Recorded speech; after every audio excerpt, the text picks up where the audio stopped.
ఓం శ్రీమాత్రే నమః. శ్రీ మహావిష్ణువు యొక్క ఆయుధాల గురించి తెలుసుకుందాం. శ్రీ మహావిష్ణువు విశ్వానికి సంరక్షకుడు మరియు రక్షకుడు. ధర్మాన్ని రక్షించడానికి మరియు చెడును అంతం చేయడానికి అతను వివిధ రూపాలను తీసుకుంటాడు.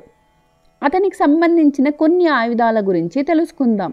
కౌమోదకి, ఎడమ కుడి చేతిలో అతను పట్టుకున్న గద. కృష్ణుడిగా దంతవక్ర రాక్షసుడిని ఈ గదతో సంహరించాడు.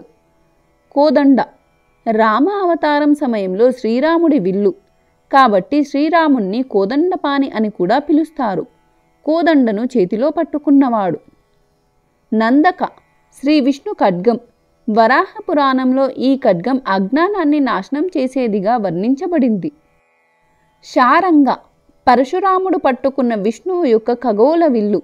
సుదర్శన చక్రం విశ్వకర్మచే తయారు చేయబడింది మరియు శివుడు శ్రీ మహావిష్ణువుకు బహుమతిగా ఇచ్చాడు. వైష్ణవాస్త్రం, విష్ణవ అస్త్రం.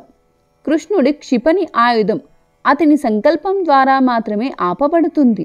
నారాయణాస్త్ర, లక్షలాది ఘోరమైన క్షిపణులను ఒకేసారి విడుదల చేయగల క్షిపణి ఆయుధం. ఓం నమో నారాయణాయ.